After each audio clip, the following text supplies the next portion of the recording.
പാതിരാ സമയത്ത് ഖലീഫയായിരിക്കുമ്പോ ഒട്ടകപ്പുറത്ത് സഞ്ചരിക്കുകയാണ് തന്റെ പ്രജകളുടെ ക്ഷേമം അന്വേഷിക്കാൻ. തന്റെ പ്രജകൾ ഉറങ്ങുന്നുണ്ടോ? അവരുടെ ജീവിതത്തിന്റെ അവസ്ഥ എന്താണ്? രാത്രിയിൽ ഉറക്കമില്ലാത്ത ഭരണാധികാരി സയ്യിദുനാ ഉമർ ഇബ്നുൽ ഖത്താബ് റളിയല്ലാഹു അൻഹു പാതിരാ സമയത്ത് നിശയുടെ നിശബ്ദതയോടെ നടന്നു പോകുമ്പോ ആരുമില്ലാത്ത മരുഭൂമിയുടെ നടുവിൽ ഒരു കൊച്ചുകുടിൽ, ഒരു കർഷകന്റെ കൊച്ചുകുടിലാണ്. ആ കുടിലിരുന്നു കൊണ്ടൊരു കൊച്ചു കർഷകൻ അല്ലാഹുവിന്റെ ഖുർആൻ പാരായണം ചെയ്യുകയാണ്. ആ സമയത്ത് ബഹുമാനപ്പെട്ട ഉമർ റളിയല്ലാഹു അൻഹു ഒട്ടകപ്പുറത്തിരുന്ന ഉമർ അറിയാതെ കർഷകന്റെ ഖുർആൻ പാരായണം കേട്ടു. ആ ഖുർആൻ ഇരുന്നിട്ട് കർഷകൻ ഓതുകയാണ്, വത്തൂരി വകിതാബിൻ മസ്തൂർ ഫീറകിൻ മൻശൂർ വൽ ബൈത്തിൽ മഅമൂർ വസ്ഖഫിൽ മർഫൂ വൽ ബഹിരിൽ മസ്ജൂർ ഇന്ന അദാബ റബ്ബിക ലവാഖിഅ ഇന്ന അദാബ റബ്ബിക ലവാഖിഅ. ഖുർആന്റെ ആയത്തുകൾ അദ്ദേഹത്തിന്റെ മനസ്സിൽ നിന്ന് നിറകളിക്കാൻ തുടങ്ങി. വത്തൂരി തൂരി സീനാ പർവ്വതത്തെ കൊണ്ട് തന്നെയാണ് സത്യം. വകിതാബിൻ മസ്തൂർ വിതറപ്പെട്ട ഈ ഗ്രന്ഥത്തെ കൊണ്ട് തന്നെയാണ് സത്യം. അല്ലാഹുവിന്റെ ഖുർആൻ ഓടുന്നു.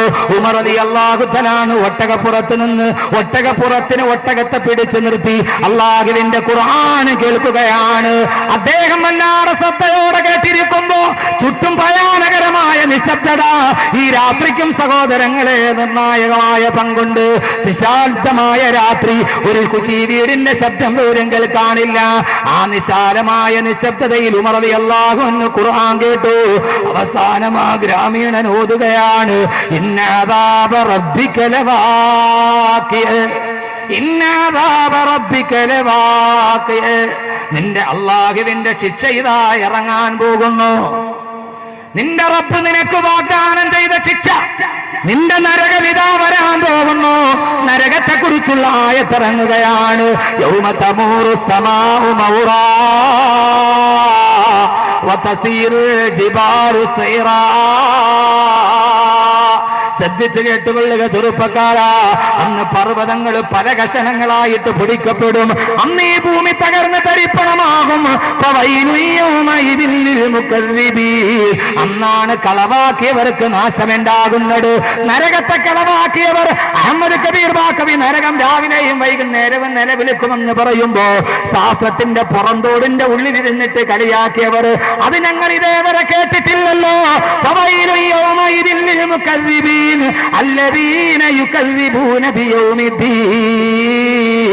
അല്ലാഹുവിന്റെ ഖുർആനാണ് പറയുന്നത്. അന്ന് കളവാണെന്ന് പറഞ്ഞവർക്കാണ് സർവനാശം. അവരെന്തിനാണ് കളവാക്കിയത്? അല്ലദീന യുകദ്ദിബൂന ബിയൗമിദ്ദീൻ.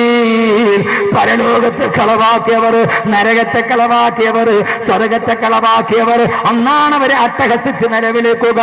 സഹോദരങ്ങളെ, നരകത്തെ കുറിക്കുന്ന ആയത്ത് കേട്ടപ്പോ ഒട്ടകപ്പുറത്തിരുന്ന ഉമർ റളിയല്ലാഹു തആല ഞെട്ടിത്തെരിച്ചു പോയി. ഉമറിന്റെ കാല് വിറച്ചു, ഉമറിന്റെ കൈകൾ വിറക്കാൻ തുടങ്ങി. ഒട്ടകത്തിന്റെ കടിഞ്ഞാണ് കയ്യിൽ നിന്നറിയാതെ ഊർന്നു വീണുപോയി. ഇതേപോലെ വിശാലമായ നിശബ്ദതയുള്ള ഒരു രാത്രി, ഒരു ചീവീടിന്റെ മർമര ശബ്ദം പോലുമില്ലാത്ത ഒരു മരുഭൂമിയിൽ നരകമെന്ന വാക്ക് കേട്ടപ്പോ, അള്ളാന്റെ ശിക്ഷ എന്ന വാക്ക് കേട്ടപ്പോ ലോകത്തെ മുഴുവന് കിടുകിടാ വിറപ്പിച്ച ഖലീഫയുടെ കൈകൾ വിറച്ചു. ഒട്ടകത്തിന്റെ കടിഞ്ഞാൺ ഊർന്നു വീണു. ഹദീസിൽ കാണാം, ഉമർ റളിയല്ലാഹു അൻഹു ഒട്ടകപ്പുറത്തിരുന്ന് തേങ്ങി തേങ്ങി കരയാൻ തുടങ്ങി. കരഞ്ഞ് ഉമർ റളിയല്ലാഹു അൻഹുവിന്റെ മനസ്സ് വിങ്ങിയിട്ട് ഉമർ റളിയല്ലാഹു അൻഹു മെല്ലെ മെല്ലെ ഒട്ടകപ്പുറത്ത് നിന്ന് താഴെ ഇറങ്ങി. അപ്പോഴും അദ്ദേഹം ഓതുകയാണ്, യൗമ യുദഊന ഇലാ നാരി ജഹന്നമ ദആ യൗമ യുദഊന ഇലാ നാരി ജഹന്നമ ദആ അല്ലാഹുമ്മ അജിർനാ മിനന്നാർ അല്ലാഹുമ്മ അജിർനാ മിനന്നാർ. അല്ലാഹുവേ, നരകത്തിയിൽ നിന്ന് ഞങ്ങളെ കാക്കണേ അല്ലാ. വെള്ളിയാഴ്ച രാവിലെ ഈ ദുആ ഒരാൾ 7 പ്രാവശ്യം പറഞ്ഞാൽ അവൻ നരകത്തിൽ കടക്കില്ലെന്ന് നബി മുഹമ്മദ് മുസ്തഫ പറയാൻ ഈ നാവുകൾക്ക് കഴിയുന്നില്ല. നമുക്ക് ദുആ ചെയ്യാം. അല്ലാഹുമ്മ അജ്റിനാ മിനന്നാർ. അല്ലാഹുവേ ഈ നരകത്തിൽ നിന്ന് ഞങ്ങളെ കാക്കണേ അല്ലാഹുവേ. യൗമ യുദഊന ഇലാ നാരി ജഹന്നമ ദആ. നാളെ നരകം കത്തിക്കാളുന്ന നരകത്തിലേക്ക് അല്ലാഹുവിന്റെ മാലാഖമാര് പേര് വിളിക്കുന്ന ദിവസം ഉമർ റളിയല്ലാഹു അൻഹു ഞെട്ടിത്തരിച്ചു പോയി. അല്ലാഹുവേ, ഉമറിന്റെ പേരെവിടെ? നരകത്തിന്റെ പേരിലോ അതല്ല സ്വർഗത്തിന്റെ പേരിലോ? പേടിച്ചു വിറച്ച് ഒട്ടകത്തിന്റെ പള്ളയിലോട്ട് ചാരി നിന്ന് ഉമർ റളിയല്ലാഹു അൻഹു. ആരാണ് ഉമർ? ആരാണ് ഉമർ?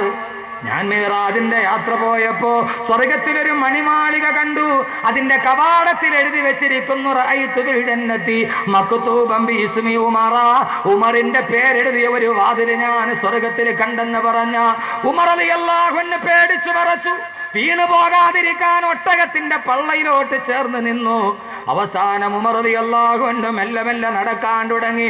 ഒട്ടകപ്പുറത്ത് കയറിയിട്ടല്ല, ഒട്ടകത്തിന്റെ കടിഞ്ഞാണ് പിടിച്ച് ഉമർ റളിയല്ലാഹു അൻഹു ആ രാത്രിയിൽ മെല്ലെ മെല്ലെ നടന്നു. നേരെ പോയിട്ട് വീട്ടിലേക്ക് കയറിയിട്ട് പുതപ്പ് പുതച്ച് കിടന്നുപോയി. എന്റെ ശബ്ദം കേൾക്കുന്നവരെ, അന്ന് ഉമർ റളിയല്ലാഹു അൻഹുവിന് കലശലായ പനി പിടിച്ചു. ഏത് പനി എന്നറിയുമോ? നരകത്തിന്റെ ആയത്ത് കേട്ട ഉമറിന് കലശലായ പനി.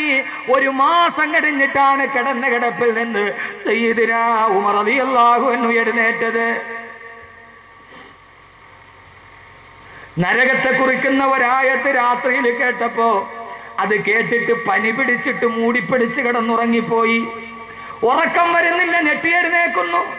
ആ കിടപ്പിൽ നിന്നെഴുന്നേക്കാൻ ഒരു മാസം കഴിഞ്ഞിട്ടും ഉമർ റളിയല്ലാഹു അൻഹുവിന് കിടുകിടാവിറക്കുന്ന പനി മാറിയിട്ടില്ലെന്ന് നബി മുഹമ്മദ് മുസ്തഫ.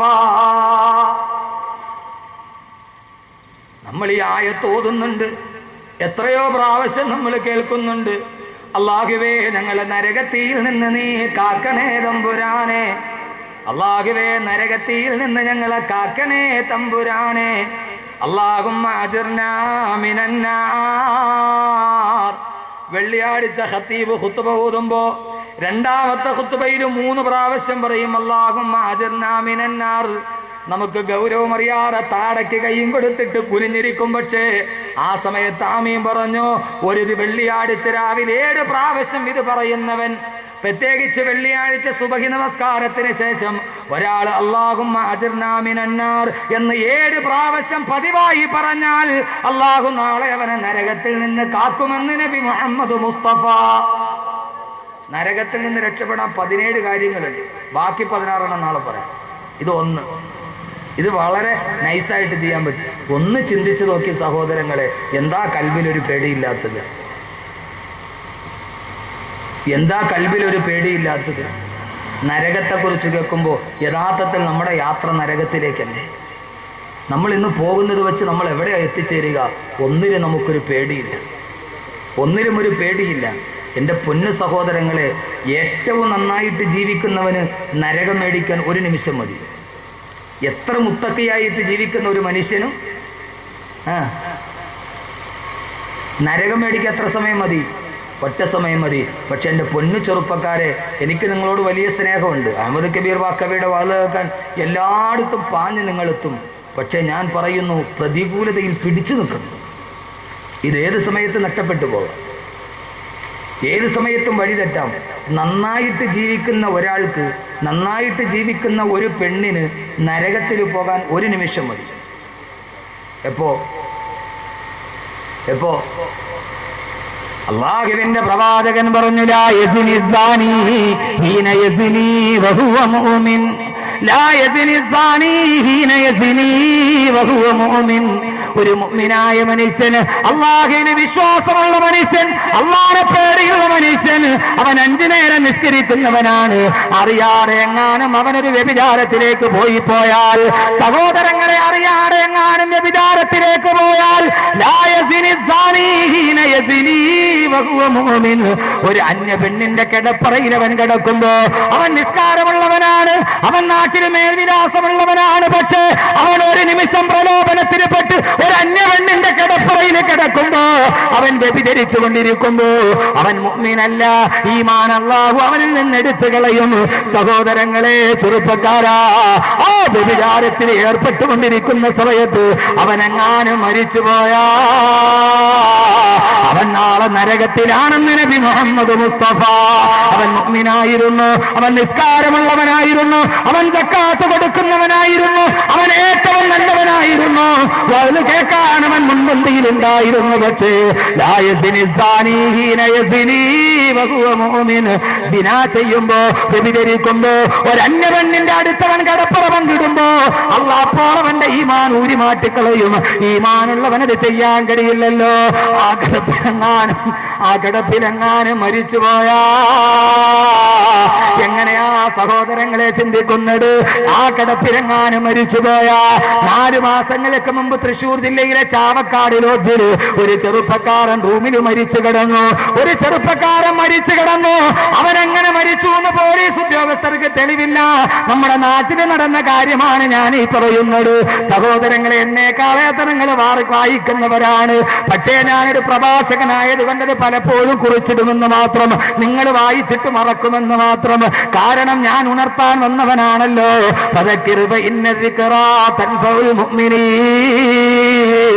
നടന്ന കാര്യങ്ങളൊക്കെ ഒന്ന് ഓർമ്മിപ്പിച്ചു കൊടുക്കും നബിയെ.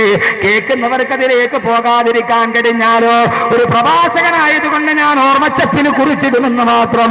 പോലീസ് ഉദ്യോഗസ്ഥർ വന്ന് എങ്ങനെ കൊന്നെന്നറിയില്ല. വിഷം കുടിച്ചിട്ടില്ല, അവൻ തൂങ്ങി മരിച്ചിട്ടില്ല, അവനെ ആരും മർദ്ദിച്ചിട്ടില്ല, അവന്റെ ശരീരത്തിൽ ഒരു പോറൽ പോലുമില്ല. സഹോദരങ്ങളെ, കൊലപാതകം എങ്ങനെ? അവൻ സയനൈഡ് കഴിച്ചിട്ടല്ല, അവന് വാഹനാപകടം സംഭവിച്ചതല്ല, അവന്റെ ശരീരത്തിലെ ഒരു രോമം പോലും പൊടിഞ്ഞു പോയിട്ടില്ല. പക്ഷേ അവസാനം കാതകനാരെന്നറിയുമോ? കാതകനല്ല, കാതകയാണ്. അവന്റെ കൂടെ മുറിയെടുത്ത ഒരു പെണ്ണ്, 3 മക്കളും ഒരു ഭർത്താവുമുള്ള വീട്ടിലെ പെണ്ണ്. ആ പെണ്ണിനെയാണ് അറസ്റ്റ് ചെയ്തത് പിറ്റേ ദിവസം പത്രത്തിൽ. എന്താണെന്നറിയോ? അല്ലാഹുവിന്റെ റസൂൽ പറഞ്ഞത് കേൾക്കുക. എന്താണെന്നറിയോ? അവൻ എങ്ങനെ മരിച്ചെന്നറിയുമോ? സഹോദരങ്ങളെ, ആ പെണ്ണ് പോലീസിനോട് പറഞ്ഞ മൊഴി എന്റെ ഭാഷയല്ല, നിങ്ങൾക്ക് ഇഷ്ടപ്പെട്ടില്ലെങ്കിൽ മറന്നു കളയണം, അപ്പോൾ തന്നെ മറന്നു കളയണം. റസൂലുള്ളാഹിയുടെ ഒരു വാക്കിന്റെ ഗൗരവം പറയാൻ കൺമുമ്പിൽ കണ്ട ഒരു ഉദാഹരണം പറയുകയാണ് ഞാൻ. ആ പെണ്ണ് പറഞ്ഞു, ഞാൻ ഇവരുമായി മുറിയെടുത്തു, പല പ്രാവശ്യം ഞങ്ങൾ ശാരീരിക ബന്ധത്തിലേർപ്പെട്ടു, ഞങ്ങൾക്ക് പെട്ടെന്ന് പിരിയേണ്ടുള്ളത് കൊണ്ട് ക്രമത്തിലധികം ശരീരത്തിന്റെ ആരോഗ്യത്തിനപ്പുറം ജീവിതത്തിലേക്ക് ഞങ്ങൾ സുഖങ്ങളിലോട്ട് കടന്നു പോയപ്പോ ഒരു പ്രാവശ്യം അവൻ പെട്ടെന്നൊന്ന് ആഞ്ഞു വലിക്കുന്നത് കണ്ടു. പെടഞ്ഞു വീണിട്ട് അയാളെന്റെ കൺമുമ്പിൽ മരിച്ചുപോയി. അങ്ങനെ ഞാൻ ഇറങ്ങി ഓടി ലോഡ്ജ് മുറിയിൽ നിന്ന്. അല്ലാഹുവിന്റെ റസൂൽ പറഞ്ഞതായ ഒരാൾ വ്യഭിചരിച്ചു കൊണ്ടിരിക്കുമ്പോൾ മരിച്ചാൽ, സഹോദരങ്ങളെ, ചാവക്കാടുകാരൻ സാദിഖെന്ന് പറയുന്ന ചെറുപ്പക്കാരൻ മരിച്ചത് വ്യഭിചാരത്തിന് അവന്റെ പെണ്ണിന്റെ കൂടെ കിടക്കുമ്പോഴാണ്. അല്ലാഹു പറഞ്ഞു, ഫഖദ് ഹറമല്ലാഹു അലൈഹിൽ ജന്ന, അവൻ അല്ലാഹു സ്വർഗ്ഗം ഹറാമാക്കി. അതുകൊണ്ട് സഹോദരങ്ങളെ, ചെറുപ്പക്കാരാ, എന്റെ ശബ്ദം കേൾക്കാൻ താല്പര്യത്തോടെ എത്തുന്നവരെ എപ്പോഴും ജീവിതത്തിൽ പിടിച്ചു നിൽക്കണം. ആ സമയത്തെങ്ങാനും മരിച്ചുപോയാൽ 10,000 പറ കണ്ടതും വെള്ളത്തിലാ. തടവാസ്താട് പറഞ്ഞതുപോലെ 10,000 പറ അമല് ചെയ്താലും അത് വെള്ളത്തിലെഴുതിയതുപോലെയാ. അല്ലാഹുവിന്റെ റസൂൽ വീണ്ടും പറഞ്ഞു, ലാ യസ്രിബു ശാരിബു ഹീന യസ്രിബു വഹുവ മുഅ്മിൻ. ഒരു കള്ളുകുടിയൻ കള്ളുകുടിക്കുമ്പോ ആ സമയത്ത് അവൻ മുഅ്മിനല്ല, അവൻ ആ സമയത്ത് കാഫിറാണ്. അവൻ ഈമാന്റെ ചൈതന്യമില്ല. ഈമാൻ ഒരു കുട പോലെ അവന്റെ തലയുടെ മുകളിൽ എഴുന്നേറ്റ് നിൽക്കും. അല്ലാഹുവിന്റെ റസൂൽ പറഞ്ഞ ഒരാള് മദ്യപിച്ചു കൊണ്ടിരിക്കുമ്പോ ആ മദ്യപാനത്തിന്റെ ഇടയിലെങ്ങാനും മരിച്ചുപോയാ, മോനെ, സ്വർഗമുറപ്പാക്കിയവതിന് നരകം വാങ്ങിക്കാണൊറ്റ സമയം മതി. ഇതേവരെ നീ മദ്യപിച്ചവനായിരിക്കാം, ഇപ്പോൾ നീ പള്ളിയിലായിരിക്കാം. ഇവിടെ തടിച്ചുകൂടിയ ചെറുപ്പക്കാരിൽ എത്രയോ ചെറുപ്പക്കാര് നാളെ പരലോകത്തിന്റെ അഭിമാനമല്ലേ? അഹമ്മദ് കബീറിന്റെ വാക്കിന്റെ അഭിമാനമല്ലേ? പട്ടച്ചാരായം വീടിന്റെ ഉമ്മറത്തിരുന്ന് കോരി കുടിച്ച എത്രയോ ആളുകൾ ഇന്ന് അല്ലാഹുവിന്റെ പള്ളിയിൽ നിന്നിറങ്ങാറ്. ഈ വിനീതന്റെ വാക്ക് കേട്ട എത്രയോ നൂറുകണക്കിന് ചെറുപ്പക്കാർ ഇവിടെയില്ലേ. പക്ഷേ പൊന്നുമോനെ, നിന്നെ പിശാചുക്കൾ മാടി വിളിക്കുമ്പോ, അതുകൊണ്ട് ഞാനിത് പ്രത്യേകിച്ച് പറയുന്നത് എന്താ, ന്യൂ ഇയർ വരാൻ തുടങ്ങി, ന്യൂ ഇയർ വരാൻ തുടങ്ങി, ക്രിസ്മസ് എത്താൻ തുടങ്ങി, ബാർ ഹോട്ടലുകളിൽ കാൽസുകൾ കഴുകാൻ തുടങ്ങി, സുബഹിക്ക് ബാങ്ക് വിളിക്കുന്നതിന് മുമ്പേ തിരുവനന്തപുരത്ത് തുറക്കുന്ന സൺഡി ബാറിന്റെ വാതിൽ തുറക്കാൻ തുടങ്ങി. സഹോദരങ്ങളെ, ലോകത്തെ ഏതൊരു രാജ്യത്തും ആദ്യം തുറക്കുന്ന വാതില് മുസ്ലിം പള്ളിയുടെ വാതിലാ. കാരണം 5 മണിക്ക് സുബഹി ബാങ്ക് വിളിക്കുന്നതിന് മുമ്പ്, സുബഹി ബാങ്ക് വിളിക്കുന്നതിന് മുമ്പ് മുഅദ്ദിൻ വാതിൽ തുറന്നിട്ട് അകത്ത് കയറൂ. പക്ഷേ തിരുവനന്തപുരത്ത് അങ്ങനെയല്ല. സുബഹിക്ക് ബാങ്ക് വിളിക്കുന്നതിന് മുമ്പേ സന്ദീപിന്റെ വാതിൽ തുറക്കും എന്നാണ് അനുഭവസ്ഥവർ പറയുന്നത്. സഹോദരങ്ങളെ, പ്രലോഭനങ്ങൾ വരുന്ന സമയമാണ്. എന്റെ കൽവിൽ തൊട്ടിട്ട് എന്റെ ചെറുപ്പക്കാരോട് ഞാൻ പറയുകയാ, എങ്ങാനും ആ സമയത്തെങ്ങാനും നഷ്ടപ്പെട്ടു പോയാ പിന്നെ ഇതെന്റെ വാണിങ് കൂടിയാണ്. പുതുവർഷത്തിലാണ് വ്യാജമദ്യം ഇറങ്ങുന്നത്. വ്യാജമദ്യം കുടിച്ച് ബാർ ഹോട്ടലുകളില് കള്ള് ഷാപ്പില് ചത്തുവീടുന്ന എത്രയോ ആളുകൾ. കഴിഞ്ഞ ആഴ്ച പശ്ചിമ ബംഗാളില് ഒരൊറ്റ ഷാപ്പില് 141 പേരാണ് കള്ള് കുടിച്ചോണ്ടിരിക്കുമ്പോ മരിച്ചത്. അള്ളാന്റെ റസൂല് പറഞ്ഞു, അവൻ മദ്യപിച്ചു കൊണ്ടിരിക്കുമ്പോഴെങ്ങാനും മരിച്ചുപോയാ പിന്നെ മോനെ, കള്ളു കുടിച്ചോണ്ടിരിക്കുമ്പോഴും മരിച്ചില്ല, അന്ന് അല്ല ആയുസോടെ നിന്റെ വീട്ടിൽ വന്ന് കിടക്കുകയാ. ആ വീട്ടിൽ കിടക്കുന്ന അവസ്ഥയിലെങ്ങാനും നീ മരിച്ചുപോയാൽ, വീട്ടില് കള്ളു കുടിച്ചിട്ട് കിടക്കുന്ന അവസ്ഥയിൽ മരിച്ചുപോയാൽ, അല്ലാഹുവിന്റെ റസൂല് പറഞ്ഞു, മമ്മാത മഗ്മൂസൽ ഖംരി സഖാഹുല്ലാഹു മിനൽ ഗൂത്ത്. ആരെങ്കിലും ഒരു മദ്യപാനിയായ അവസ്ഥയിൽ മരിച്ചുപോയാൽ, മമ്മാത മഗ്മൂസൽ ഖംരി, ആരെങ്കിലും ഒരു മദ്യത്തിന്റെ തുള്ളി വയറ്റിൽ കിടക്കുന്ന അവസ്ഥയിൽ ആരെങ്കിലും മരിച്ചുപോയാ, അവൻ മരിക്കുന്ന സമയം അവന്റെ ആമാശയത്തിന്റെ ഉള്ളിൽ കള്ളിന്റെ ഒരു തുള്ളി കിടപ്പുണ്ട്. എന്നാൽ റസൂലുള്ള പറഞ്ഞു, സഖാഹുല്ലാഹു മിനൽ ഗൂത്ത്, അല്ലാഹു നാളെ അവനെ ഗൂത്തിൽ നിന്ന് കുടിപ്പിക്കുമെന്ന് നബി മുഹമ്മദ് മുസ്തഫ. അല്ലാഹു നാളെ അവനെ ഗൂത്തിൽ നിന്ന് കുടിപ്പിക്കുമെന്ന് നബി മുഹമ്മദ് മുസ്തഫ. സഹാബത്ത് ചോദിച്ച്, നബിയേ മൽഗൂത്തത്തു യാ റസൂലല്ലാഹ്, മൽഗൂത്തത്തു യാ റസൂലല്ലാഹ്. ഓ നബിയേ, ഗൂത്തെന്ന് പറഞ്ഞാൽ എന്താണ് നബിയേ? അല്ലാഹുവിന്റെ റസൂലിനോട് സഹാബത്ത് ചോദിച്ചപ്പോ റസൂലുള്ള മറുപടി പറഞ്ഞു കൊടുത്തു, സഹാബാ ഹിയ നഹറുൻ തഖ്റുജു മിൻ ഫുറൂജി മുമിസാത്ത്. അഭിസാരികളായ സ്ത്രീകളുടെ ഗുഹ്യസ്ഥാനത്ത് നിന്ന് ഒലിച്ചു വരുന്ന ചീന്തനം കൊണ്ട് നിറക്കപ്പെട്ട പുഴയാണ് കൂത്ത്. നാളെ മദ്യപാനിക്കള്ള കൊടുക്കുന്നത് ഇത്രയും മോശമായ പാനീയമാണെന്ന് ആദരവായ പ്രവാചകൻ നബി മുഹമ്മദ് മുസ്തഫ. മദ്യപിച്ചുകൊണ്ടിരിക്കുന്ന അവസ്ഥയിൽ മരിച്ചു, അവന് സ്വർഗം നഷ്ടമായി. ഏത് മുത്തക്കിക്കും ഒരു നിമിഷം കൊണ്ട് സ്വർഗം നഷ്ടമോ, അവൻ നരകത്തിന്റെ അവകാശിയോ. അള്ളാഹു കാത്തുരക്ഷിക്കട്ടെ. അതുകൊണ്ട് വസിയത്തായിട്ട് പറയുക, പ്രലോഭനം തൊട്ടു മുമ്പിൽ. നിങ്ങളെ കാണാത്ത കൂട്ടുകാരൊക്കെ ഇരി വിളിക്കും, ന്യൂ ഇയർ ആയില്ലേ, നമുക്കൊന്ന് കൂടണ്ടേ. എൻ്റെ പൊന്നു സഹോദരങ്ങളെ, സഹോദരിമാർക്ക് വേണ്ടി കാർണിവലിന്റെ മൈതാനങ്ങൾ ഒരുക്കപ്പെടും, ആളുകളെല്ലാവരും വിളിക്കും. പക്ഷേ ആ സമയത്ത് അള്ളാഹുവിന്റെ സ്വർഗത്തിന്റെ പാതയിലേക്ക് നടക്കണം, നരകത്തിന്റെ പാതയിലേക്ക് നടക്കരുത്. അള്ളാഹു തൗഫീക്ക് നൽകട്ടെ, അള്ളാഹു തൗഫീക്ക് നൽകട്ടെ. ഒന്ന് ആമീൻ പറയും മനുഷ്യന്മാര്, ഒന്ന് ആമീൻ പറയും ഉറക്കെ. അള്ളാഹു അങ്ങനെ ആക്കട്ടെ. നരകത്തിന്റെ വഴി നമ്മുടെ മുമ്പിൽ ഇഷ്ടം പോലെയുണ്ട്. പക്ഷേ നരകത്തിന്റെ വഴിയിൽ നിന്ന് സ്വർഗത്തിന്റെ പാതയിലോട്ട് കാലെടുത്ത് വെച്ച് നടക്കാൻ നമുക്ക് കഴിയണം. അള്ളാഹു സ്വീകരിക്കുമാറാകട്ടെ. ഈ 2 ദിവസം കൊണ്ട് എന്ത് പറയാനാണ്? ഇപ്പൊ തന്നെ സമയം ഒരു പരിവ്. എന്ത് പറയാനാണ്? ഒരിടത്തും ഒന്നും പറഞ്ഞെത്തുമെന്ന് എനിക്ക് തോന്നുന്നില്ല. എനിക്കാണെങ്കിൽ ഒരു ദുസ്വഭാവമുണ്ട്, ഞാൻ പറഞ്ഞാൽ അങ്ങനെ വിശാലമായിട്ടങ്ങ് പിന്നെ ഞാൻ പറയണ്ടെന്ന് വിചാരിച്ച് എൻ്റെ മനസ്സിലിങ്ങനെ അള്ള തോന്നിപ്പിച്ചു. അള്ളാഹു ഇത് നിലനിർത്തി തരട്ടെ. അള്ളാഹുവിൻ്റെ ഖുർആന്റെ മധുരം. അതുകൊണ്ട് പൊന്നു സഹോദരങ്ങളെ, പ്രലോഭനങ്ങൾ വരും. ഏതായാലും കുറേ നാളായില്ലേ കൂട്ടുകാരെയൊക്കെ കൂടിയിട്ട് എന്ന് പറഞ്ഞ് ഒന്ന് പോയി ഈ ന്യൂ ഇയറിന് കൂടിയാൽ അതോടെ തീർന്നു. ഇതേവരെ നീ സമ്പാദിച്ചതും ഇതേവരെ നീ ശേഖരിച്ചതും നീ മനസ്സിൽ സൂക്ഷിച്ച ഈ നന്മ അതോടെ നഷ്ടപ്പെട്ടു പോകും. ഞാൻ പലപ്പോഴും ചിന്തിക്കാറുണ്ട്, ഈ മദ്യപാനികളുടെ ഭാര്യമാരെ സംബന്ധിച്ചു കൊടുക്കും. കള്ളു കുടിക്കുന്നവൻ്റെ ഭാര്യ എനിക്ക് തോന്നുന്നു അവർ നന്നായിട്ട് ജീവിച്ച് അള്ളാഹു ഹിസാബില്ലാതെ അവർക്ക് സ്വർഗം കൊടുക്കും. കാരണം പരലോകത്ത് അനുഭവിക്കേണ്ട അദാബ് മുഴുവൻ അവരിവിടെ അനുഭവിക്കുന്നുണ്ട് അല്ലേ? ഭർത്താവിൻ്റെ കയ്യിൽ വന്നാൽ ഇടി ചവിട്ട്, അവൻ്റെ മക്കൾ. എന്തിനാ സഹോദരങ്ങളെ ഇങ്ങനെ ഒന്ന്? മലയാളത്തിൽ നാറാണത്ത് ഭ്രാന്തൻ എന്ന് പറയുന്ന KPSCയുടെ ഒരു നാടകമുണ്ട്, നാറാണത്ത് ഭ്രാന്തൻ. രാവിലെ മുതൽ വൈകുന്നേരം വരെ നാറാണത്ത് ഭ്രാന്തൻ വലിയ ഭാരമുള്ള കല്ല് താടേന്ന് ഉരുട്ടി ഉരുട്ടി ഉരുട്ടി ഉരുട്ടി വേർപ്പൊക്കെ വന്നാലും സഹിച്ച് രാവിലെ മുതൽ ഒരു വലിയ പാറക്കല്ല് ഉരുട്ടി ഉരുട്ടി ഉരുട്ടി പർവ്വതത്തിൻ്റെ മുകളിൽ കയറ്റി. വൈകുന്നേരമാകും, സൂര്യൻ അസ്തമിക്കാറായി, രാവിലെ തുടങ്ങിയ പണിയാണ്. ആ വലിയ പാറക്കല്ല് മലയുടെ മുകളിൽ കയറ്റി കഴിയുമ്പോൾ തിരിഞ്ഞു നിന്നിട്ട് നാറാണത്ത് ഭ്രാന്തൻ എന്ത് ചെയ്യുന്നറിയോ? അത് നേരെ താഴേക്ക് ഉരുട്ടി വിടും. എന്നിട്ട് ആ കല്ല് ഉരുട്ടി വരുന്ന കാണുമ്പോൾ നാറാണത്ത് ഭ്രാന്തൻ കൈവെട്ടിച്ചിരിക്കും. ഇതാണ് നാറാണത്ത് ഭ്രാന്തൻ. ഏതാണ്ട് നാറാണത്ത് ഭ്രാന്തൻ കള്ളുകൂടിയന്മാർ. ഈ നാറാണത്ത് ഭ്രാന്തൻ എന്ന് പറയുന്ന കഥാപാത്രം മദ്യപാനിയാണ്. രാവിലെ മുതൽ വൈകുന്നേരം വരെ ചാലച്ചന്തയിൽ പോയിട്ട് ചുമട് ചുമന്നിട്ടോ അതല്ലെങ്കിൽ കടലിൽ പോയി മീൻ പിടിച്ചിട്ടോ കഷ്ടപ്പെട്ട് പൈസ ഉണ്ടാക്കും. എന്നിട്ട് അത് വെച്ചിട്ട് അവൻ വീട്ടിൽ ചട്ടിയും കലവും പിള്ളേർക്കുള്ള ബുക്കും പുസ്തകവും ഒക്കെ വാങ്ങിച്ചു കൊടുക്കും. വൈകുന്നേരമാകും അതുകൊണ്ട് പോയി കള്ളു കുടിക്കും. അതുകൊണ്ട് നേരെ വീട്ടിൽ വന്ന് ആ ചട്ടിയും കലവും എല്ലാം അടിച്ചു പൊട്ടിക്കും. പിള്ളേരെ നോട്ട്ബുക്ക് വലിച്ചെറിയും. ഭാര്യയുടെ വായിൽ ഇച്ചിരി കമത്തി കൊടുക്കും. ഇവൻ ആരാ? യഥാർത്ഥത്തിൽ ഇവൻ ആരാ? നാറാണത്ത് ഭ്രാന്തൻ. ചെയ്ത അധ്വാനം മുഴുവൻ വൈകുന്നേരം ഇല്ലാതാക്കുന്നത്. എന്തിനാ സഹോദരങ്ങളെ ഇത്? എന്തിനാ ഇത്രയും ശപിക്കപ്പെട്ട ഒന്ന്? അള്ളാഹു നമ്മളെ കാത്തുരക്ഷിക്കട്ടെ. അവസാനം വരെ ഒന്നിനോട് വിട പറഞ്ഞാൽ അങ്ങനെയാകണം. നരകത്തിൻ്റെ പാതയിൽ അള്ളാഹു നമ്മളെ സ്വർഗത്തിലേക്ക് കൊണ്ടുവന്നതാണ്. അള്ളാഹു നരകത്തിൽ നിന്ന് അള്ളാഹു നമ്മളെ മാറ്റിത്തരട്ടെ. അതിനെന്ത് ചെയ്യണം? നരകത്തിലേക്ക് പോകാതിരിക്കാൻ എന്ത് ചെയ്യണം? സ്വർഗം വിലയ്ക്ക് മേടിക്കണം. സ്വർഗം വിലയ്ക്ക് മേടിക്കണം.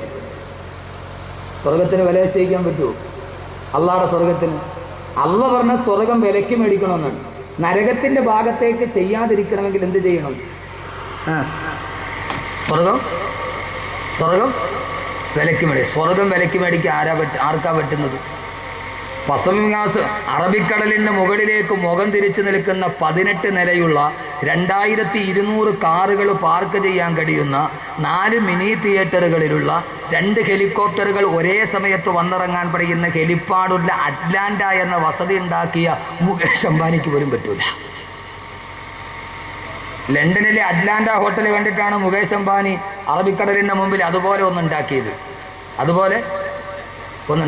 പക്ഷെ മുകേഷ് അംബാനിക്കും കെണിഞ്ഞു. എന്ത് പറ്റി?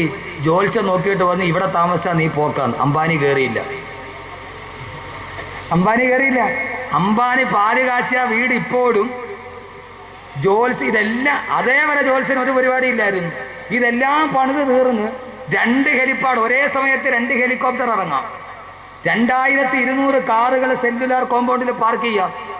ആ വീട് 2200 കോടി രൂപ വെച്ച് നിർമ്മിച്ച വീട് പാല് കാച്ചാൻ വേണ്ടി പോയപ്പോൾ ഡേറ്റ് നോക്കാൻ ജോത്സ്യൻ്റെ എടുക്കും. ജോത്സ്യം പറഞ്ഞു, നീ അതിനകത്ത് കയറിയ നിന്റെ ശനിദശയാണ് പോയി.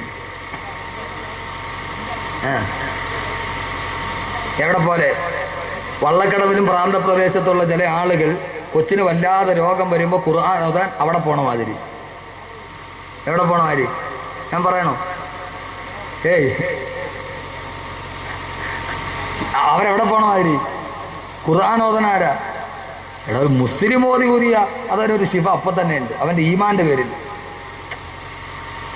പനി വല്ലാതെ കലശരായി ബാധിച്ചൊരു കുട്ടിയുടെ തലയെ കൈവച്ചിട്ട് കുല്യാനാറ് പൂരി ഭരതം സലാമൻ അല ഇബ്രാഹിം എന്നൊരു അറ്റ്ലീസ്റ്റ് ഒരു മുഅ്മിൻ ഓതിയാൽ അതിന് ശിഫയുണ്ട്. ഇത്ര വിവരം കെട്ടവരായി പോയി. എൻ്റെ പൊന്നു സഹോദരങ്ങളെ, ലോകത്തെല്ലാം അങ്ങനെയാണ്. എന്നാൽ ഇത് ഞാൻ ഈ അടുത്ത സമയത്ത് ഇവിടെ തിരുവനന്തപുരത്തിനടുത്തൊരു ഒരു ഡോക്ടറെ കാണാൻ പോയി. അപ്പോൾ എൻ്റെ ഒരു അലർജിക്ക് മരുന്ന് മേടിക്കാൻ വേണ്ടി പോയി, ഒരു ഹോമിയോ ഡോക്ടർ. അപ്പോൾ അദ്ദേഹം ഒരു പുതിയ ഹെർബൽ ഓയിൽ രംഗത്തിറക്കിയിട്ടുണ്ട്. അതിൻ്റെ ഏറ്റവും വലിയ ഗുണമേന്മ എന്താണെന്നറിയോ? അത് തേച്ചാൽ കഷണ്ടി മാറും. കഷണ്ടി ഉണ്ടാവില്ല. കഷണ്ടി ഉള്ളവർക്ക് മുടി പോലും. ഞാൻ ഡോക്ടറുടെ മുറിയിൽ കയറി. ഇയാൾക്ക് 2 ഇയർഫോൺ വെച്ചിട്ടുണ്ട്. ഫോൺ ഇങ്ങനെ വന്നുകൊണ്ടേ ഇരിക്കുക. ഡോക്ടർ, ഞങ്ങളുടെ ഡോക്ടറിന് മരുന്ന് മേടിച്ചു, ഞങ്ങളുടെ കഷണ്ടി മാറുമോ? 99% മാറും. 1% ദൈവത്തിനാണ്. ഏതാണ്ട് ഒരു 60% ആളുകൾക്ക് റിസൾട്ട് കിട്ടിയിട്ടുണ്ട്. അത് കട്ടിയും അടുത്തത്. അപ്പോൾ അടുത്ത കോള് ഞാൻ മുമ്പിൽ ഇരിക്കുകയാണ്. അയാൾക്ക് ഫോൺ ഒഴിവാക്കുക. കാരണം കസ്റ്റമേഴ്സ് വിളിക്കുകയാണ്. ഇവിടെ ഇത്രയും ആളുകളുടെ കഷണ്ടി മാറിയിട്ടുണ്ട്, നിങ്ങൾ ധൈര്യമായിട്ട് തേച്ചോളൂ, നിങ്ങളുടെ കഷണ്ടി മാറിയിരിക്കും. എത്ര മാറൂല എന്ന് പറഞ്ഞാൽ കഷണ്ടി മാറും. ഞാൻ നോക്കി ഡോക്ടർ ഫുള്ള് കഷണ്ടിയ. ഈ പറയണ ഡോക്ടർ ഏറ്റവും ഫുള്ള് കഷണ്ടിയ. ഇതാണ് ലോകത്തിൻ്റെ അവസ്ഥ. നമുക്ക് ചുമ്മാ ഒരു തോന്നലാണ്. ഒരിക്കൽ ഞാൻ കുറേ വാതിൽ നടക്കുന്ന സമയം എവിടെ നിന്നോ തണുത്ത വെള്ളം കുടിച്ച് അലർജി പിടിച്ചു. മൂക്കിൽ കൂടെ ഇങ്ങനെ വെള്ളം ഒലിക്കുന്നു. ഡോക്ടറെ കാണാൻ പോയി.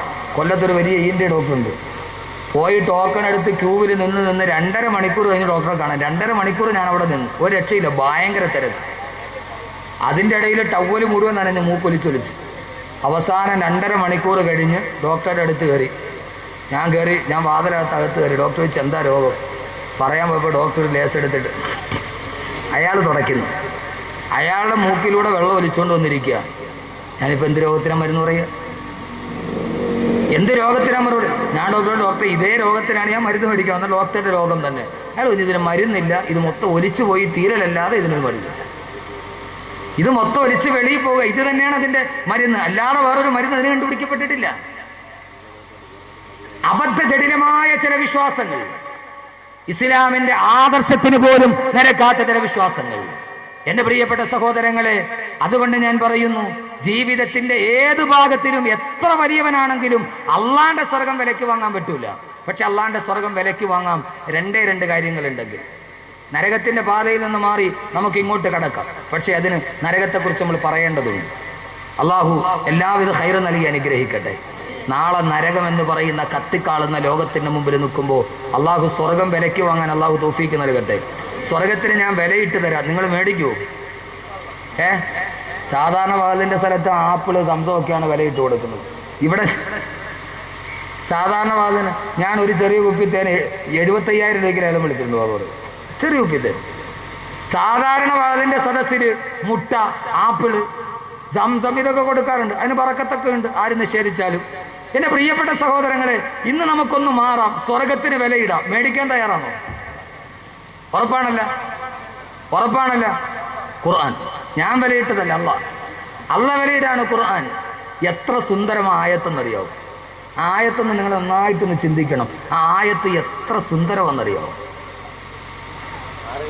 ഇന്നല്ലാഹ ഇശ്തറാ മിനൽ മുഅ്മിനീന അൻഫുസഹും വഅംവാലഹും ബിഅന്ന ലഹുമുൽ ജന്ന يقاتلون في سبيل الله فيقتلون ويقتلون وعدا عليه حقا بالتوراة والإنجيل بالقرآن ومن أوفى بعهده من الله فاستبشروا ببيعكم الذي بايعتم به وذلك هو الفوز العظيم. ഇന്നല്ലാഹ ഇശ്തറാ മിനൽ മുഅ്മിനീന, അല്ലാഹു സുബ്ഹാനഹു വ തആല സത്യവിശ്വാസികളോട് വിലയ്ക്ക് വാങ്ങുകയാണ്.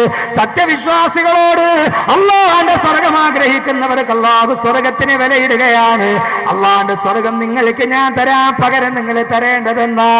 അംഫുസഹും വ അംവാലഹും, നിങ്ങളുടെ സ്വന്തം ശരീരവും നിങ്ങളുടെ സ്വന്തം സമ്പത്തും പകരം കൊടുക്കുമോ? ബിഅന്ന ലഹുമുൽ ജന്ന, അല്ലാഹു പകരം നിങ്ങൾക്ക് സ്വർഗം തരാമെന്ന് വിശുദ്ധ ഖുർആൻ. അല്ലാഹ് സ്വർഗത്തിന് വിലയിടുക. അല്ലാഹ് പറയുന്നു ഇന്നല്ലാഹ ഇശ്തറ. ഇവിടെ നോക്കി, ഞാൻ പറയുന്ന ഖുർആനാണ്, മനസ്സിലാകണം. ഇന്നല്ലാഹ ഇശ്തറ. ഇശ്തറ എന്ന് പറഞ്ഞതിന്റെ അർത്ഥം എന്താ? വിലയ്ക്ക് വാങ്ങിക്കുക. അല്ലാഹ് വിലയ്ക്ക് വാങ്ങിക്കുകയാണ്. അല്ലാഹ് അങ്ങോട്ട് തരും സ്വർഗം, ഇങ്ങോട്ട് തിരിച്ചെന്താ? പണ്ടൊരു ബാർട്ടർ സമ്പ്രദായമുണ്ട്. അരിയും മുളകും അങ്ങോട്ട് കൊടുത്താൽ ഇങ്ങോട്ട് പഞ്ചസാര വേണ്ടെങ്കിൽ ഇങ്ങോട്ട് കൊടുക്കും. പണ്ടത്തെ ക്രയവിക്രയം അങ്ങനെയാണ്, നാണയം ഇറങ്ങുന്നതിന് മുമ്പ്. ഇവിടെ അല്ലാഹ് പറയാണ്, ഖുർആൻ സൂറത്ത് തൗബ, ഞാൻ നിങ്ങൾക്ക് സ്വർഗം തരാം, പകരം നിങ്ങൾ എന്ത് തരണം? ഇശ്തറാ മിനൽ മുഅ്മിനീന അൻഫുസഹും, സ്വന്തം ശരീരം, വ അംവാലഹും, സമ്പത്ത്. ശരീരവും കൊടുക്കണം, ഈ ശരീരം കൊണ്ട് നമ്മൾ ഉണ്ടാക്കിയ സമ്പത്തും കൊടുക്കണം. ആരൊക്കെയുണ്ട് തയ്യാർ? ശരീരം കൊടുക്കാൻ തയ്യാറുണ്ടോ?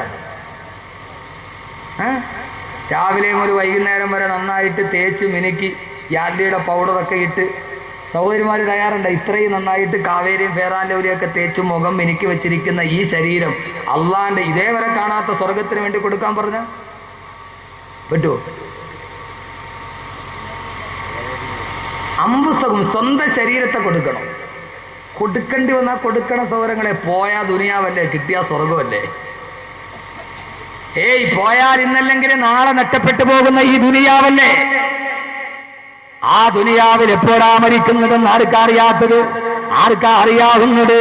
സ്വപ്നങ്ങളെല്ലാം തകർത്തുകൊണ്ട് ലോകത്ത് നിന്ന് ജീവിതം പോകുമ്പോ ഈ ശരീരമാണ് കൊടുക്കേണ്ടി വന്നാൽ കൊടുക്കണം, അതിന് പകരം വെക്കാൻ വേറെന്താ ഉള്ളത്? ഈ ദുനിയാവ് നഷ്ടപ്പെടുന്നതല്ലേ, സ്വപ്നങ്ങളെല്ലാം തകർന്ന് ചാമ്പാരമാകുന്നതല്ലേ, കൂമ്പാരമാകുന്നതല്ലേ. നിൽക്കടിച്ചിടേ ചോദ്യം ഈ ദുനിയാവിൽ സ്വപ്നങ്ങൾ മുഴുവനും തകർന്ന് തരിപ്പണമാകുമ്പോ ഇടതുഭാഗത്ത് കാണുന്നത് തിരുവനന്തപുരം വിമാനത്താവളമാണ്. ഇടതുഭാഗത്ത് കാണുന്നത് തിരുവനന്തപുരം വിമാനത്താവളമാണ്. സഹോദരങ്ങളെ, ഈ കേരളത്തിന്റെ ഇങ്ങേറ്റത്തൊരു വിമാനത്താവളം, ഇതിന്റെ അങ്ങേറ്റത്ത് മറ്റൊരു വിമാനത്താവളമുണ്ട്, മംഗലാപുരം വാജ്പേയി വിമാനത്താവളം. ഇൻഷാ അല്ലാഹ് ശനിയാഴ്ച ഞാൻ പോയിറങ്ങുന്നത് അവിടെയാണ്, വാജ്പേയി വിമാനത്താവളത്തിന്റെ മുകളിൽ ആയിരക്കണക്കിന് ആളുകൾ കൂടി നിൽക്കുന്നു.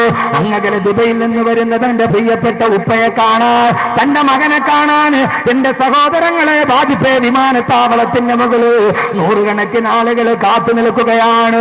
ദുബൈയിൽ നിന്ന് വിമാനം പൊങ്ങിയുയർന്നു മംഗലാപുരം വാജ്പേയി വിമാനത്താവളത്തിലേക്ക് മക്കൾ കാത്തു നിൽക്കുന്നു. 5 വർഷമായി കടന്നുപോയ ഉപ്പയെ കാത്ത്, ഉമ്മയെ കാത്ത്, വാപ്പയെ കാത്ത്, കൺമണികളെ കാത്തു നിൽക്കുകയാണ്. സഹോദരങ്ങളെ, വാജ്പേയി വിമാനത്താവളത്തിന്റെ മംഗലാപുരം വിമാനാപകടം നടക്കുമ്പോ എയർപോർട്ട് കണ്ടപ്പോൾ എനിക്ക് പെട്ടെന്ന് ഓർമ്മ വന്നതാണ്, പറയണമെന്ന് കരുതിയതല്ല. ഈ എയർപോർട്ടിന്റെ കത്തിക്കിളക്കുന്ന അഞ്ഞവിളക്ക് കാണുമ്പോ വാജ്പേയി വിമാനത്താവളത്തിൽ 6 വയസ്സുള്ള വിമാനത്താവളത്തിൽ 6 വയസ്സുള്ള മോൻ കാത്തു നിൽക്കുന്നു. വാപ്പ ഇതേവരെ ആ മകനെ കണ്ടിട്ടില്ല. ഉമ്മ പ്രസവിച്ചത് വാപ്പ പോയി 3 മാസത്തിന് ശേഷം. കൺമണിയെ കണ്ടിട്ടില്ല. 6 വയസ്സുള്ള മോൻ ഇതേവരെ കാണാത്ത വാപ്പയെ കാത്തു നിൽക്കുന്നു. അതല്ല ഏറ്റവും വലിയ പ്രശ്നം, എന്റെ പ്രിയപ്പെട്ട സഹോദരങ്ങളെ, 21 വയസ്സുള്ള ഒരു ചെറുപ്പക്കാരൻ, അവൻ കാത്തു നിൽക്കുകയാണ് തന്റെ വാപ്പയെ. 21 വയസ്സിന്റെ ഇടയിൽ അവൻ അവന്റെ വാപ്പയെ കണ്ടിട്ടില്ല, അവന്റെ ഉപ്പയെ കണ്ടിട്ടില്ല. അവന്റെ ഉപ്പയുടെ മുഖം എന്തെന്നറിയില്ല. ഉമ്മ പറഞ്ഞു, നല്ല വെളുത്ത മുഖമുള്ള ഉപ്പ, കട്ടിമീശയുള്ള ഉപ്പ, കാണാൻ സുന്ദരനായ ഉപ്പ. 21 വർഷക്കാലമായി ആ പൊന്നുമോൻ തന്റെ ഉപ്പയെ കണ്ടിട്ടില്ല. ഭാര്യ ഗർഭിണിയായതിനു ശേഷം ദുബൈയിലെ ബളരാരുണ്യത്തിലേക്ക് പാടുപെടാൻ പോയ ഒരു മനുഷ്യന് 21 വർഷം അയാൾ ദുബൈയിൽ കുടുങ്ങിക്കിടന്നു. അയാൾക്ക് വരാൻ കഴിഞ്ഞില്ല. 21 വർഷത്തിന് ശേഷമാണ് വിസ ശരിയാക്കി വരുന്നത്. സഹോദരങ്ങളെ, അറബിയുടെ ഒട്ടകങ്ങളെ മേച്ച് നടന്ന ജീവിതത്തിന്റെ യാതനകൾ കടന്നുപോയ മനുഷ്യന് ഗൾഫ് മലയാളികളുടെ ജീവിതം ഘട്ടമാണ്, പ്രവാസികളുടെ ജീവിതം ഘട്ടമാണ്. അത് അടുത്തറിയാത്തത് കൊണ്ടാണ് പലപ്പോഴും നമ്മൾ അവർക്കെതിരെ നന്ദികേട് കാണിക്കാറുണ്ട്. അള്ളാഹു ഗൾഫിൽ കഷ്ടപ്പെടുന്ന ധാരാളം ആളുകൾ ഈ നാട്ടുകാരുണ്ട്. എപ്പോഴും എന്നെ ഫോണിൽ വിളിക്കുന്ന എത്രയോ സഹോദരങ്ങൾ, അവരെ അള്ളാഹു കാത്തുരക്ഷിക്കട്ടെ. 21 വയസ്സായ മകൻ ഉപ്പയെയും കാത്തിരിക്കുമ്പോ 21 വയസ്സായ തന്റെ മകനെ കാണാൻ വാപ്പ കാത്തിരിക്കുന്നു. ശൂന്യാകാശത്തിന്റെ വിമാനത്ത് മകൻ കാത്തു നിൽക്കുന്ന എയർപോർട്ടിന്റെ മുറ്റത്ത് വാജ്പേയി വിമാനത്താവളത്തിന്റെ റൺവേയുടെ തൊട്ടുമുകളിൽ വിമാനമെത്തി. എല്ലാവരും താഴെക്കണ്ണ് മംഗലാപുരം വാജ്പേയി വിമാനത്താവളം. പക്ഷേ സഹോദരങ്ങളെ, റൺവേ കാണുമ്പോൾ ആ ഉപ്പയുടെ മനസ്സ് തുടികൊട്ടുകയല്ലേ. എന്റെ 21 വർഷം കഴിഞ്ഞ് എന്റെ നാട് കാണാൻ പോകുന്നു, എന്റെ ഭാര്യയെ കാണുന്നു, എന്റെ കൺമണിയുടെ മുഖം കാണാൻ പോകുന്നു. പക്ഷേ വാജ്പേയി വിമാനത്താവളത്തിന്റെ റൺവേയുടെ തൊട്ടുമുകളിലെത്തുമ്പോ പെട്ടെന്ന് എവിടെയോ ഒരു അഗ്നിസ്ഫുലിംഗം ചിതറുന്നത് പോലെ, എവിടെയോ ഒരു തീപിടുത്തം പോലെ കത്തിക്കരിഞ്ഞ് ചാമ്പലായി, ഒരു മനുഷ്യൻ പോലും ഇല്ലാതെ കത്തിക്കരിഞ്ഞ് ചാമ്പലാകുമ്പോ, ശൂന്യാകാശത്തിലൊരു വിമാനം കത്തിയെറിയുമ്പോ 21 വർഷമായിട്ട് കാണാത്ത വാപ്പ ആകാശത്തൊരു കരിക്കട്ടയായിട്ട് ചെറുന്ന് വീടുമ്പോ അപ്പുറം നിൽക്കുന്ന മകൻ അറിയുന്നില്ല തന്റെ വാപ്പ കത്തിക്കരിയുകയാണെന്ന്. വാപ്പയെയും കാത്തിരിക്കുന്ന ഓമന മകൻ അറിയുന്നില്ല തന്റെ വാപ്പ അവിടെ കിടന്ന് കത്തിക്കരിയുകയാണെന്ന്. കുറെ നേരം കഴിഞ്ഞ് ഓടിച്ചെല്ലുമ്പോ അവരെല്ലാവരും കാണുന്നത് നല്ല വെളുവെളുത്ത മുഖമുള്ള കട്ടിമീശയുള്ള ഉപ്പ എന്ന് പരിചയപ്പെടുത്തി കൊടുത്ത ഉമ്മ പറഞ്ഞ ഉപ്പയെ കാണാൻ പോകുമ്പോൾ കാണുന്നത് കത്തിക്കരിഞ്ഞ ഒരു കരിക്കട്ട മാത്രമാണ്. ഈ ജീവിതം വല്ലാതെ ക്ഷണികമാണ് സഹോദരാ, ഈ ദുനിയാവ് വല്ലാത്ത ക്ഷണികമാണ്. എല്ലാ കൊട്ടാരങ്ങളും കെട്ടിപ്പൊക്കുമ്പോ, എല്ലാ എല്ലാം തകർന്ന് തരിപ്പണമാകുന്ന ഈ യാത്ര, നാം തുടങ്ങിയ ഈ ജീവിതയാത്ര ഏറ്റവും ക്ഷണികമാണെന്ന് തിരിച്ചറിയാൻ കഴിയണം. പാന്തർപെരുവഴി അമ്പലം തന്നിലെ താന്തരായി കൂടി വിയോഗം വരും പോലെ, എവിടെയോ ഒരുമിച്ച് കൂടിയിട്ട് പിറ്റേ ദിവസം രാത്രിയിലെ വിട പറയുന്ന രണ്ട് അന്വേഷകരെ പോലെ, രണ്ട് സഞ്ചാരികളെ പോലെയാണ് ലോകം. അവിടെയാണല്ലോ പറയുന്നത്, ഈ ദുനിയാവിന് വേണ്ടി ജീവിക്കുന്നത് എന്തിനാ, ഈ ദുനിയാവിന് വേണ്ടി അവസാനിപ്പിക്കുന്നത് എന്തിനാ? നിങ്ങളുടെ ശരീരം എനിക്ക് തന്നുകൂടെ, ഞാൻ നിങ്ങൾക്ക് പകരം സ്വർഗം തരാം. അതുകൊണ്ടാണ് മണിയറയിൽ കിടന്ന സഹാബി പോലും ഓടിപ്പോയത്. അള്ളാന്റെ സ്വർഗത്തിന് വേണ്ടി, അള്ളാന്റെ സ്വർഗത്തിന് വേണ്ടി മണിയറയിലെ സഹാബി പോലും മണിയറയുടെ പട്ടുമെത്തയോട് വിരസത പറഞ്ഞത് അള്ളാന്റെ സ്വർഗത്തിന് വേണ്ടിയാണ്, അള്ളാന്റെ സ്വർഗത്തിന് വേണ്ടിയാണ്, അള്ളാന്റെ സ്വർഗത്തിന് വേണ്ടിയാണ്. അള്ളാഹുവിന്റെ പ്രവാചകന്റെ പ്രിയപ്പെട്ട മൂത്താപ്പ ബഹുമാനപ്പെട്ട ഹംസത്തുൽ കറാർ റളിയല്ലാഹു അൻഹു കുടൽമാലകൾ പിച്ച് ചീന്തപ്പെട്ടത് സ്വർഗത്തിന് വേണ്ടിയാണ്. ഞങ്ങൾക്ക് നഷ്ടപ്പെട്ടാൽ എന്താ സഹോദരങ്ങളെ? അള്ളാന്റെ റസൂൽ യുദ്ധത്തിന് വേണ്ടി സഹാബത്തിനെ തിരഞ്ഞെടുക്കുമ്പോ റസൂലുള്ളാഹിയുടെ അടുക്കലേക്ക് വികലാംഗനായ ഒരു സഹാബി കടന്നു വരുന്നു. രണ്ട് കാലുകൊണ്ട് കഴിയാത്തവൻ, രണ്ട് കാലുകൊണ്ട് കഴിയാത്തവൻ, രണ്ട് കൈ കൊണ്ട് കഴിയാത്തത് ഒന്നര കയ്യൻ ചെയ്യുന്ന കാലത്തെ കുറിച്ചല്ല. രണ്ട് കാലുള്ളവന് ചെയ്യാൻ കഴിയാത്തത് ഒന്നര കാലം ചെയ്യുന്ന കഥ നിങ്ങൾ കേൾക്കുക എന്റെ പ്രിയപ്പെട്ട സഹോദരങ്ങളെ. രണ്ട് കൈയുള്ളവന് ചെയ്യാൻ കഴിയാത്തത് ഒന്നര കയ്യൻ ചെന്നിട്ടുണ്ട്.